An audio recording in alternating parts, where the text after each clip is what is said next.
Bonjour à tous, vous qui vous exercez en PPM ou qui avez envie de vous exercer en PPM.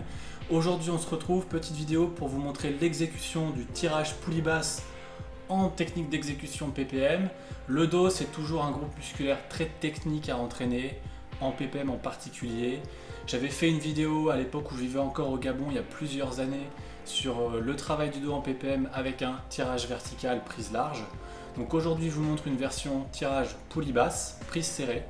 Pourquoi est-ce que c'est à ce point plus compliqué et plus technique de travailler le dos, en particulier en PPM?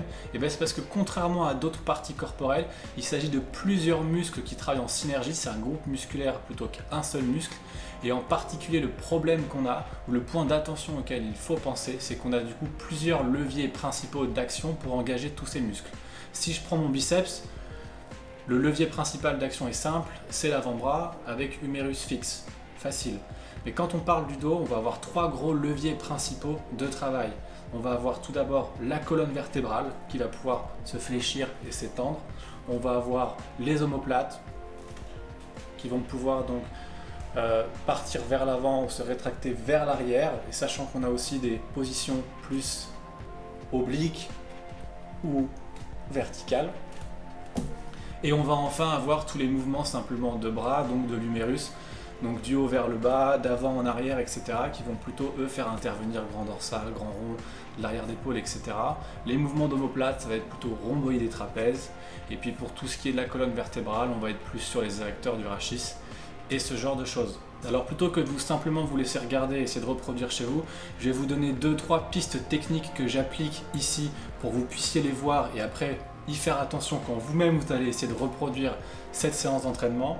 Aujourd'hui on voit le tirage poulie basse, mouvement qui est tout aussi technique, qui permet de recruter peut-être davantage le dos que le tirage vertical, mais qui est par contre encore plus technique, encore plus avancé à réaliser proprement. Avec le tirage vertical, on avait une isolation plus facile et plus propre du grand dorsal et du grand rond. On était capable aussi de travailler assez bien trapèze inférieur et une partie des rhomboïdes, et bien entendu l'arrière d'épaule, en cherchant toujours à minimiser l'implication des avant-bras et des biceps. Et si vous arrivez à être assez technique, normalement en PPM, ça ne vous gêne pas. Vous les sentez même pas vraiment travailler. On ne peut pas dire que la tension, beaucoup de la tension de votre exercice soit dans vos biceps. Vraiment, le travail est porté par le dos. Ok, donc maintenant si on est sur le tirage poulie basse, on va pouvoir travailler plus le dos, davantage de muscles du dos, mais ça va être plus technique à réaliser et donc il ne va pas falloir hésiter de votre côté à répéter, analyser, essayer, etc., etc. Revoir la vidéo, expérimenter, vous approprier en fait tout ça. La technique d'exécution que vous allez voir donc maintenant en regardant la vidéo, après la phase d'étirement, vous allez commencer comme tout mouvement par réfléchir à d'abord vous positionner correctement, puis stabiliser votre corps et enfin initier votre mouvement en essayant de fixer l'attention le plus vite possible dans le muscle ou les groupes musculaires ciblés par l'exercice, ici le dos. Donc ça veut dire qu'une fois que j'ai fini mon excentrique, j'ai toujours le dos assez droit, mais on peut s'autoriser à partir un petit peu en avant pour avoir un étirement plus important du dos. On va libérer les omoplates pour vraiment étirer rhomboïde et trapèze. Et là, on a aussi un étirement forcément grand dorsal et grand rond qui est par contre toujours moindre que ce qu'on pourrait obtenir si on avait les bras en l'air avec un tirage vertical par exemple. Donc une fois qu'on est dans cette position d'étirement maximale, comme vous allez le voir, je commence par me positionner, j'abaisse les épaules, j'engage mon bas du dos, mes ischios pour me stabiliser. Une fois que je suis ainsi stabilisé, je vais pouvoir initier mon mouvement. Vous voyez que mes coudes descendent légèrement vers le bas et en arrière et ça c'est ce qui me permet, alors que mes épaules sont toujours complètement vers l'avant, que j'ai laissé mes omoplates, je dirais, décontractées et même un certain effort pour les maintenir vers l'avant. En envoyant mon coude vers le bas et en arrière, j'engage, je mets la tension tout de suite dans le grand dorsal et les grands ronds. À ce stade-là, souvent je fais, surtout en phase 3, je fais une petite pause pour bien sentir la tension monter à cet endroit-là et quand je suis prêt, j'initie vraiment le mouvement, je drive la tension que j'ai fixée via mon geste en continuant ce mouvement tout en gardant mes épaules vers l'avant. J'évite de commencer ce mouvement de rétraction scapulaire trop tôt. Je me contente de sentir mon grand dorsal et mon grand rond travailler énormément pour tirer les coudes vers moi Et à ce stade-là, je peux vous assurer que je sens ni mon arrière d'épaule, ni mes biceps, ni mes avant-bras. Preuve que vraiment j'arrive à isoler, malgré le côté polyarticulaire du mouvement, j'arrive à isoler le travail de ces muscles que je veux cibler, grand dorsal et grand rond. Une fois que j'arrive au coude le long du corps, et je dis bien le long du corps, évitez d'avoir vos coudes qui s'ouvrent comme ça, j'ai une tension énormissime dans mon dos et bien entendu que mes épaules, mes omoplates se sont un petit peu rétractées en arrière et que j'ai aussi une bonne tension dans le haut du dos. En stabilisation, là mon dos est contracté, il est dur du haut au bas, de la droite à la gauche, partout dans toutes les directions, c'est du rock béton. Et alors à ce stade, vous voyez que je vais encore plus loin pour raccourcir encore davantage rhomboïde trapèze, c'est qu'une fois que je suis là, je vais contracter au maximum les muscles contrôlant mes omoplates pour venir chercher une contraction très forte de rhomboïde trapèze. À ce stade-là, je vous invite à prendre conscience d'une chose, c'est que ce mouvement d'omoplate, c'est pas simplement avant en arrière, mais il y a aussi une rotation externe qui s'effectue des omoplates comme ceci. Et c'est la combinaison de ces deux choses, donc un certain mouvement d'avant en arrière et une rotation externe, qui va vous permettre d'obtenir les meilleures sensations et le meilleur travail rhomboïde et trapèze.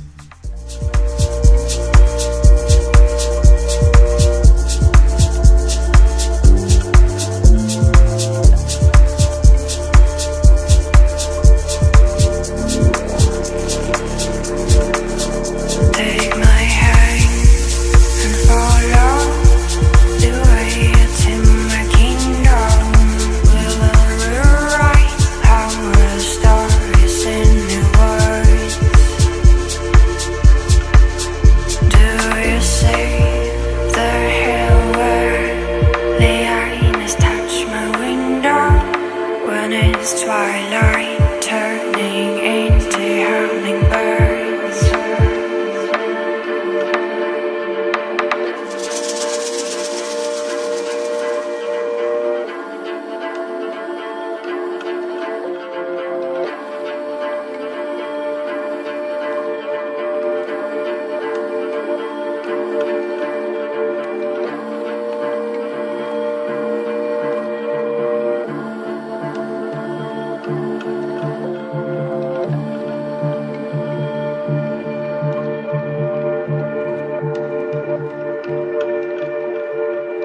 Somebody told me there is no place, no moment you will recognize, but I will guide for you.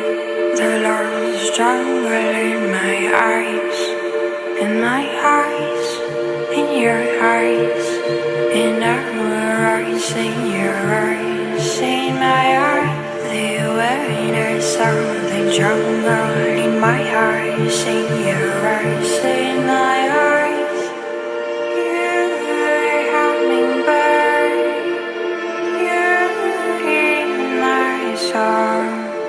The love surrounds my world, and I'm built for you.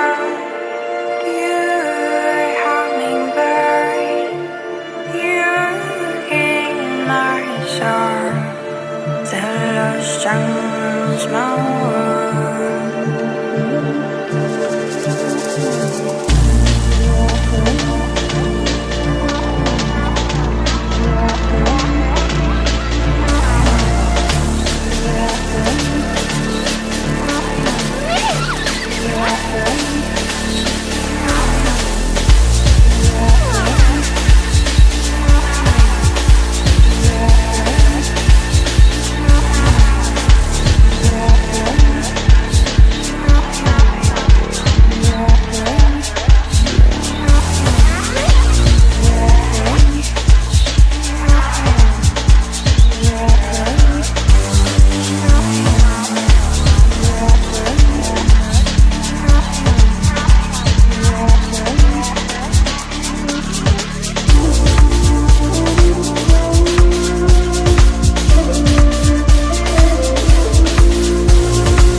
J'espère que cette vidéo vous a plu, que vous avez appris des choses et que vous avez surtout envie d'aller à la salle travailler votre dos au tirage poulie basse en ppm.